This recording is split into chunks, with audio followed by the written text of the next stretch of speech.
दोस्तों नमस्कार। करीब 3 दशक होने जा रहे हैं सामायिक और जन मुद्दों पर लेखन करते हुए।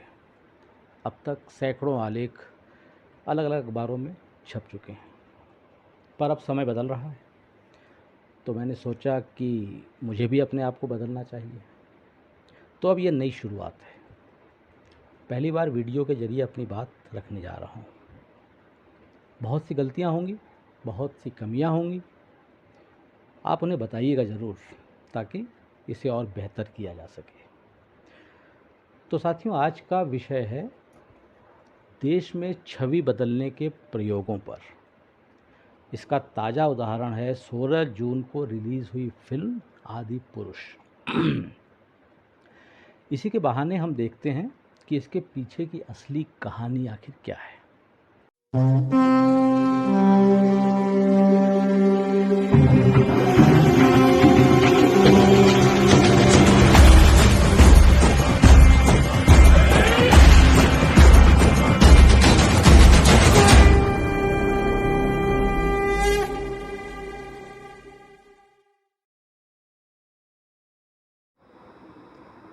आदि पुरुष पर इसके टीज़र रिलीज़ होने के साथ ही विवाद शुरू हो गया था।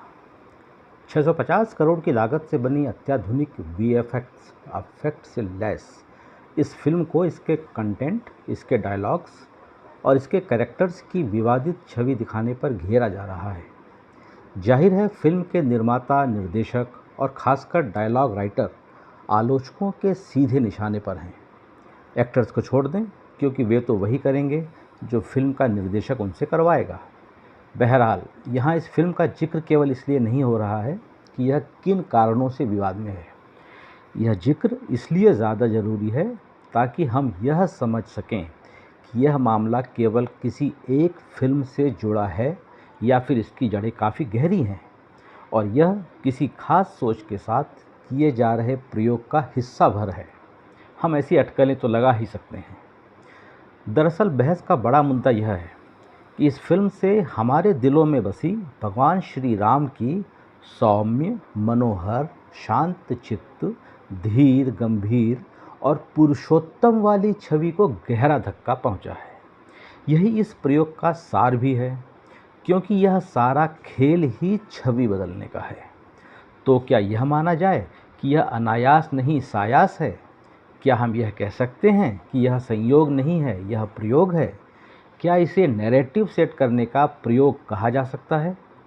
हम जानते हैं कि नैरेटिव सेट करना आसान काम नहीं है। इसके लिए लंबा समय और काफ़ी सारी मेहनत लगती है। ऐसा किसी एक फिल्म या एक बयान या एक मंदिर या एक मस्जिद या एक धरने या केवल एक प्रदर्शन या विरोध से संभव नहीं होता। इसके लिए इन तमाम जरियों और तरीकों को बार बार लगातार दोहराने की ज़रूरत होती है।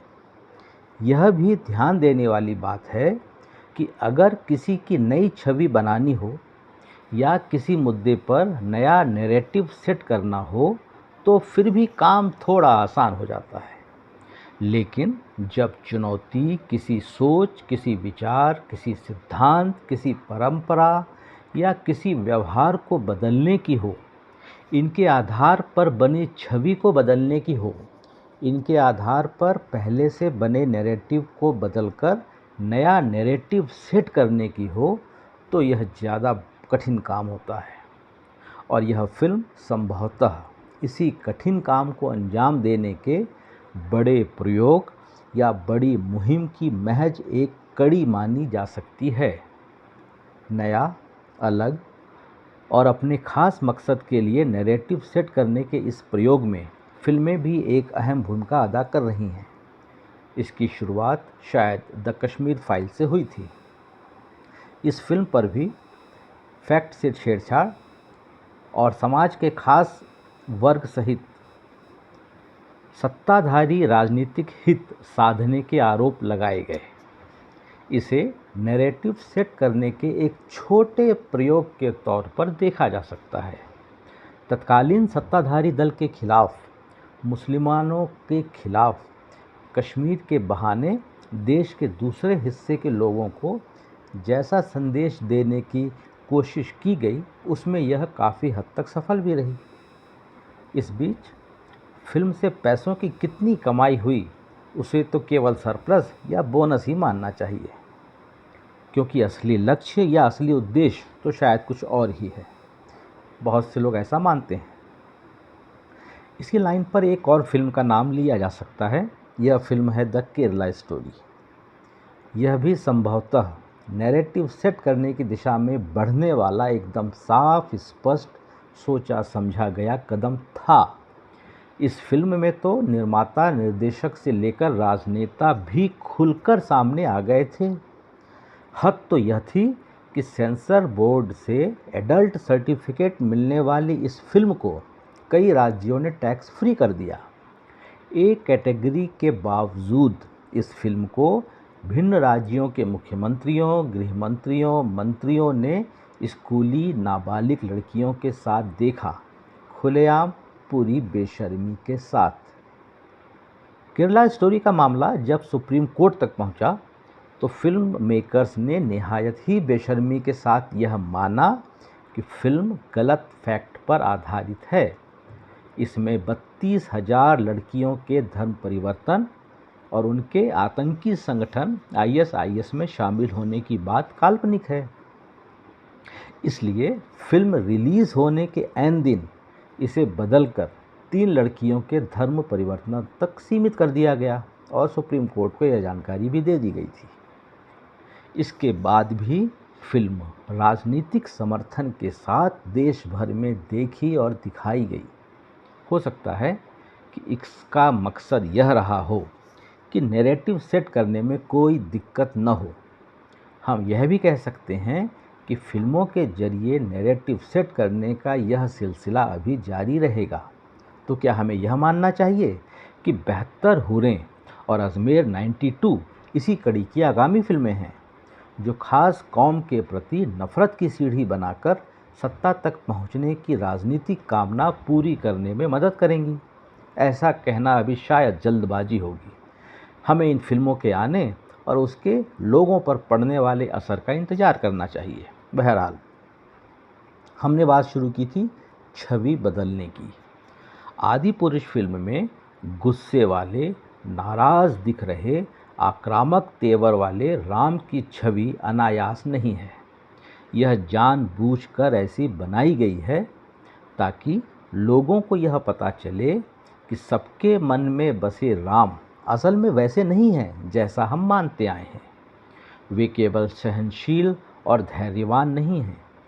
अयोध्या के राजा होते हुए भी सन्यासी की तरह जीवन बिताने वाले राम का जीवन उनकी सहनशीलता को दिखाता है।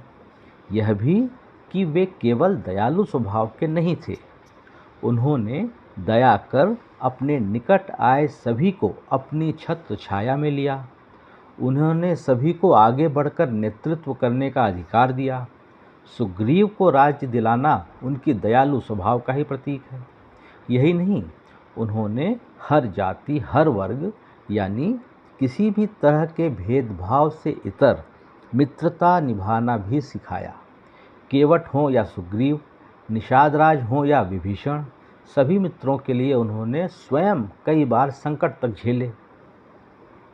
इसके साथ ही श्री राम एक कुशल प्रबंधक और नेतृत्वकर्ता भी थे, जिस वजह से लंका जाने के लिए पत्थरों का सेतु बन पाया।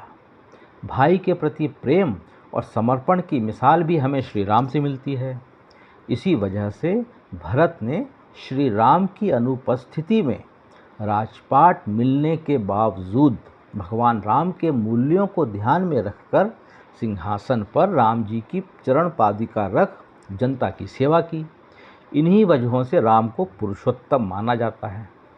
लेकिन उनकी इन तमाम गुणों से लैस छवि शायद वर्तमान फिल्मकारों, शासकों, सत्ताधीशों को रास नहीं आई, क्योंकि ये गुण सत्ता में बने रहने के लिए अब व्यावहारिक नहीं लग रहे हैं। इसलिए शायद अब नए राम नए गुणों के साथ बनाए जाने लगे हैं। नए राम अपने दुश्मन को केवल मारते ही नहीं हैं, वे अपनी नाराज़गी, अपना क्रोध, अपना बल, अपना अहम सार्वजनिक रूप से प्रकट भी करते हैं। यह सत्ता के साथ मिलने वाली जिम्मेदारी की मौजूदा या कम से कम ऐसी मान्यता वाली छवि से इतर सत्ता की ताकत, उसके घमंड, उसके अहंकार के सार्वजनिक प्रदर्शन की नई छवि बनाने की कवायद का हिस्सा है। कुछ ऐसा ही प्रयोग हुआ था जब पिछले साल संसद में देश के प्रतीक चिन्ह सारनाथ के सिंहों की स्थापना की गई थी। विपक्ष सहित देश के कई लोगों ने नई संसद में लगे सिंहों की आक्रामक मुद्रा पर आपत्ति जताई थी। सुप्रीम कोर्ट में याचिका दायर कर कहा गया कि यह सारनाथ में रखे गए मूल प्रतीक से अलग है, लेकिन कोर्ट ने इसे खारिज करते हुए कहा कि यह प्रतीक चिन्ह कानूनन सही है और जहां तक शेर के आक्रामक मुद्रा में होने की बात है तो वह देखने वाले की सोच पर निर्भर करता है। याचिकाकर्ता की यह भी दलील थी कि नई संसद के शेर ज़्यादा उग्र दिख रहे हैं, उनके मुंह खुले हुए हैं जिसमें नुकीले दांत दिख रहे हैं। इस पर जस्टिस एम.आर. शाह और कृष्ण मुरारी की बेंच ने कहा कि अगर शेर किसी को उग्र दिख रहा है तो यह उसकी अपनी सोच हो सकती है। इस याचिका के खारिज होने से इतर जो असली मुद्दा था वह इस पर हुई राजनीतिक बयानबाजी से सामने आया। सत्तारूढ़ दल के नेताओं ने कहा कि यह पुराने भारत का नहीं, नए भारत का शेर है। यह सौम्य नहीं हो सकता, यह आक्रामक ही होगा। जाहिर है शेरों का आक्रामक होना भी अनायास नहीं सायास था। यह भी सत्ता के बदलते चरित्र और उसकी छवि के नए नैरेटिव से जुड़ा हुआ प्रयोग था।